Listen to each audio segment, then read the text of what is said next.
I'd like for each of you to lean in a little closer to your smart speakers or turn your AirPods up or go to YouTube and see something that was a very unsettling, which was an extreme close-up of Dan Dibley. My bad eye, too. That was very funny. Okay. Did you hear when we just played that Joe Lacob clip to Bobby Marks? Did you all just, oh, yeah, there's Joe talking to TK, and, yeah, he wants to save some money. Did you hear what he said? Did you hear the whole thing? I did, but I'm sensing you want me to hear it again, and I'll lean in again if you want. I want you to lean in, all of you. The audience wants me to lean back, apparently. I'll lean back. Please. I'll lean back. Shout out Fat Joe. I'll lean back. Listen, I want you to pull your cars over. I want you to tell your kids in the back, shut up. I want you to tell your dog, quiet. Quiet, you. Hey, shut up, dog. All right. Sorry about my dog. Hey, cut it out. Yeah, cut it out. Thank you. Listen to what Joe Lacob just said to you, Warrior fans. I think you're building it up too much now. I'm not. This is a moment.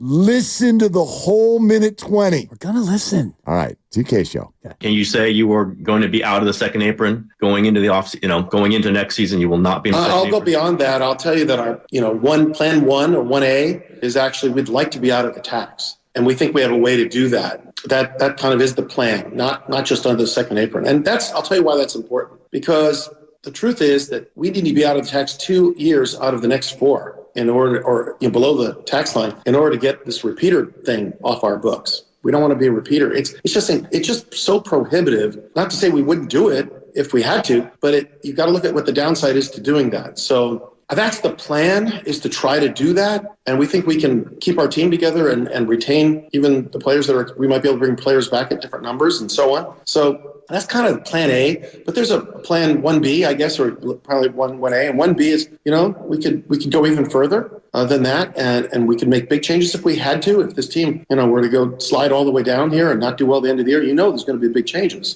But if we do really well, we might decide to go the other way. So everything's open. We have to be flexible. I can just tell you that the goal is to not be a lottery team ever. The goal is to be competitive. The goal is to win. And ideally, if it's possible, to win championships or compete for championships. Did you hear the last 15 seconds of that comment? He says they could also go the other way. He says that the goal is to not be a lottery team. Ever. The goal is to compete and win. And, if it's possible, everything just kind of falls in place. Maybe even compete for a championship. Yeah. Okay. I have never in my entire life as a Warrior fan heard Joe Lacob talk like that. That's the man who sat at Bob Myers' press conference and said, our job is to figure it out and be amazing every year. Every year, be amazing. Joe Lacob started and I don't blame him. I understand where they're at. But TK goes, you want to get out of the second apron? He says, we're not getting out of the second apron. We want to get out of the first apron. Out of the tax. We want to get out of the whole damn thing. And that's plan A. All about money. He didn't say anything about Steph. He didn't say anything about winning. Next thing he says is, by the way, could go even further. Some of you, I think, translated that to mean like, oh, they might play further. No. They might go even further financially down if we crater and don't play well. But if we play well, it could go the other way and we could keep people together. And the goal is to not be in the lottery. Yeah. The goal is to compete. Ever in the lottery. And then something crazy happens, then maybe, I don't know, like compete for a championship. He's keeping it real. Listen, my eyes are completely wide open and have been the whole time, but I have never, and neither have you, heard Joe Lacob talk like this because he's never talked like this before. Right. He just gave you his priority list. Priority 1, stop spending so much money. That's priority 1. Priority 2, don't be a lottery team. Priority 3, compete. Priority 4, win. Priority 5, championship. Listen, I'm sorry. I get that he's just talking to TK. I understand the situation. People are aging, and there's not a damn thing you can do about it. And Bobby Marks was just on our air talking about the lack of flexibility, but they're lucky it's not even worse because of Jordan Poole. I understand all of it. I'm not saying that there is this way out. Certainly not quickly. But I've never heard Joe Lacob talk like that. I appreciate the honesty and the frankness. So do I. Because if I were in his shoes and I was spending $380 million for a 10 seed, I would give the exact same answer. He's done everything financially to give this team a chance to win, including this year, where you traded Jordan Poole and you brought back Chris Paul and you're paying everybody and you're spending $380 million, as Bobby Marks said to us at the top of the hour, for a 10 seed. And you may move up and you may get in the playoffs, and Bobby's right about the West. There's some vulnerability with the inexperienced teams at the top. The Warriors could go on a run, and maybe that changes Joe's tune because he is the number one Warriors fan in the world. Forget the fact that he's the owner. He's courtside. He's pumping the fist. He wants this more than probably all of us. But when he lays it out so frankly, I give him credit for that level of honesty, because that's the way that they're going to do this. If they wind up as a 10 seed, you are going to make drastic changes because we're not doing $400 million, Mark, as he famously said, and you're not doing $400 million for a 10 seed. And you've got 4 chips, and yeah, you're going to do everything you can to put a winner around Steph Curry.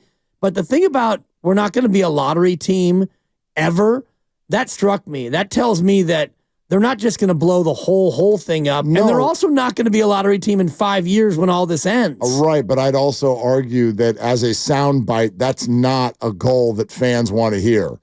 Like Warrior basketball, we won't be in the lottery. Right. Huh? Well, the slogan used to be Warriors basketball, see you in Secaucus. Well, yeah, Warrior basketball, we suck. Yeah, I get it. Warriors basketball, come on, ping pong balls. Because that's all we had was the lottery. I want to be very clear. You're not wrong. I don't blame Joe Lacob one bit. It's not his fault that people have turned 35. It's not his fault. Like, there's nothing you can do about that. And I appreciate honesty always as well. However, there is one fair question to ask as a follow-up there. How do you think Steph Curry felt listening to that?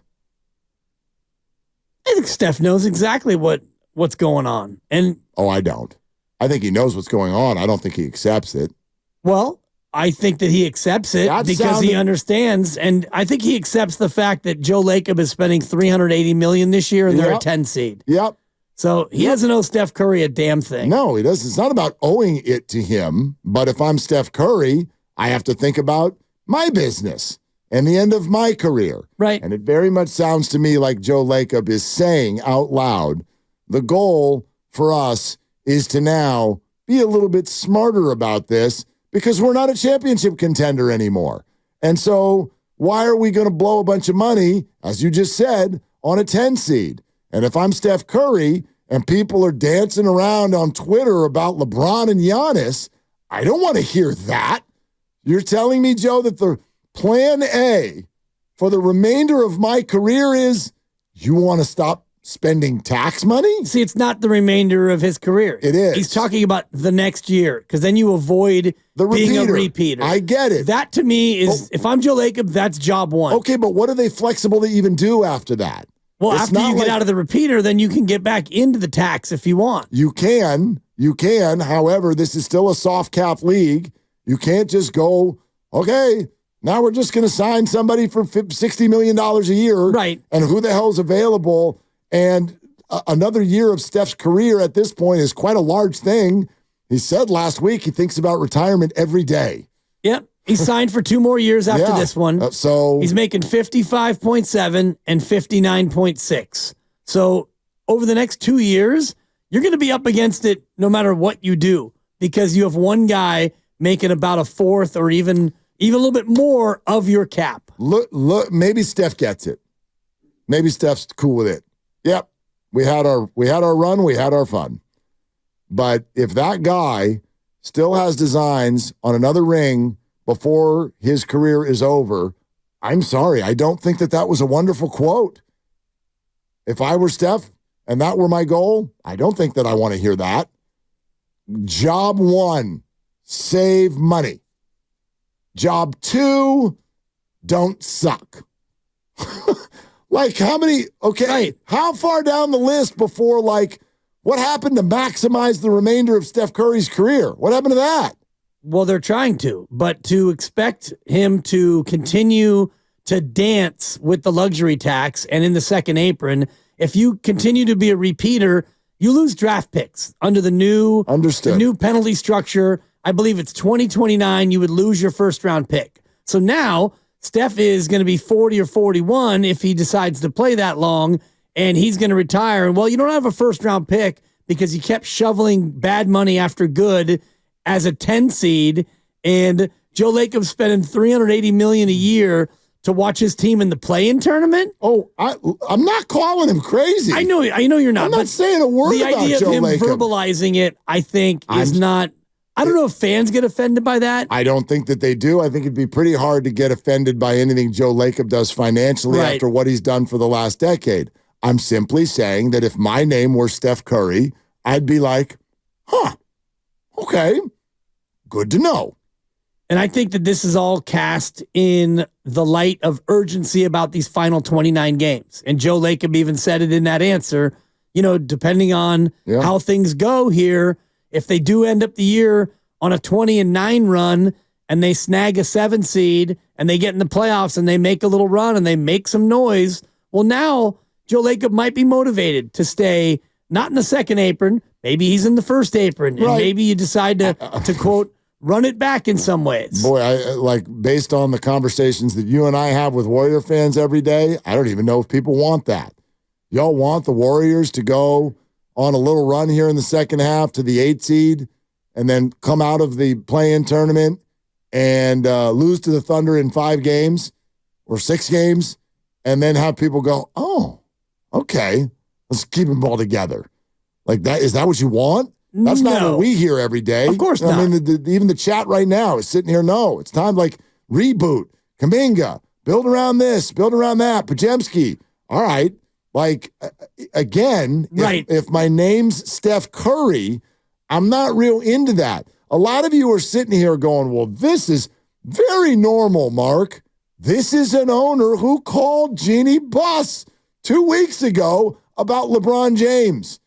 2 weeks ago. Right. He's on the phone with Jeannie Buss about LeBron James, and now you're making it sound normal that he's like, yeah, I mean, it'd be great to win another title, but probably not.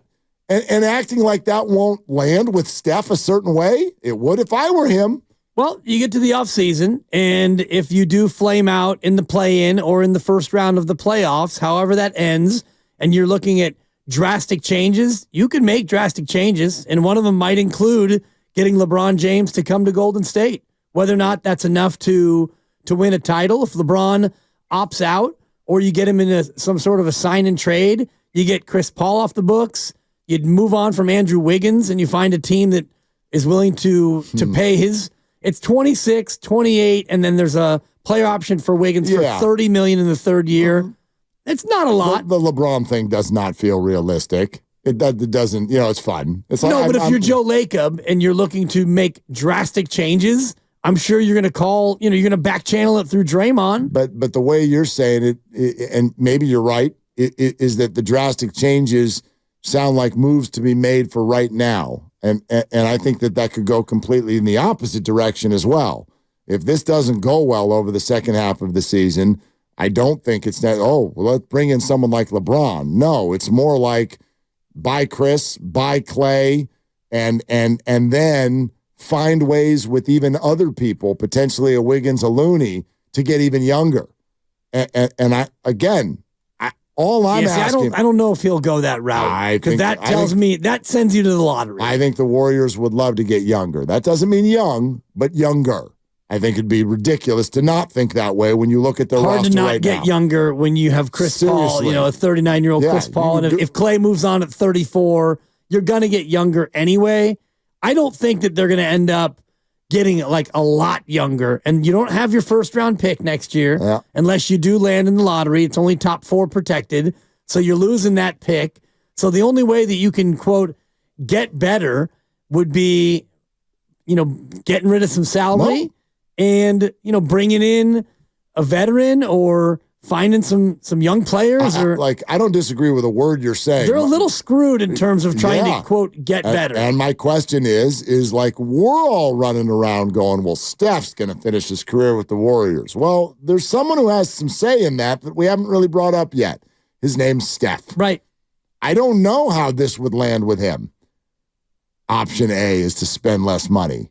And, gosh, if everything landed perfectly, maybe we could compete at a high level. That will be interesting because I don't know what he wants. Steph will be 38 when the contract is up. He'll turn 36 here in about 2 weeks. And I think it's March 10th or March 11th is Steph's birthday. He'll be 36. When the contract's up, he'll be 38. And when you think about that, just when you say 38-year-old Steph Curry, you think, well, he's going to be close to the end. But then you look at Steph this year and you think, 38-year-old Steph, he's probably still going to be a top 20 player in the association. He might be, but you're also thinking about it in terms of like, what would he do when the contract ends? Never forget, this is an NBA star. He can move any day, anytime, of course, whenever he says so. So if we get to the end of this year and all of a sudden it's like we're letting Clay walk, Chris is out, and it's major change time, we're rebooting this thing, we're trading Wiggins. I mean, is it impossible that Steph's got some sort of something to say about all of this in a negative way? Like Steph's going to demand a trade? I don't know. Are we? And that again, to me seems more. It seems absurd. More absurd than LeBron coming to the Warriors. But is it not equally absurd to think that Steph is just going to quietly be like, yeah, we could just be like kind of okay for the last 2 years of my career, and then I'll leave? I think that he would put faith in Dunleavy and Lacob and the power structure to not just go gently into that good night, but to try to put talent around him. And maybe if you get through another year of mediocrity and it looks like they're heading down that road of youth and rebuilding, then maybe he might make a back channel move. I can't see him doing that after this year. No, I can't. I've never been able to even think about that. I don't even want to talk about it. I'm not thinking about it now. Kind of mad at you right now. Well, no, but like, can we process what we're saying and then like also run it through Steph? I don't think he would like that. I'm not saying he would demand anything. I'm sure he would like to never wear a different uniform. I'm sure of that. But I don't think that this sounds fun for him. I don't think this sounds like a good setup for him, the scenarios that we're talking about right now. I mean, it puts a lot of urgency on these remaining 29 games. It does. But not the kind of urgency that we're used to. Right. I don't think that it's, in my mind, it's not realistic to sit here right now, and I hate that word, but it's not, to sit here and think about somebody that's in the 10 seed with 29 games to go. Like, okay, can they put a run together and win a championship? Like, come on. What are we actually talking about here? This is a completely different kind of urgency. The Warriors have turned into a reality TV show, and people are about to get voted off the island. Yeah, and it feels like that person who would get voted off would be Klay Thompson. Klay Thompson. Yeah, and you also have to think about last year where the Miami Heat were an 8 seed, 44-38, and they went out and went on a nice little run, and they were able to make it all the way to the NBA Finals. So it is possible. Warriors is a 10 seed. In this current structure in the Western Conference, it feels more plausible than it would if there was a couple of really powerful teams at the top.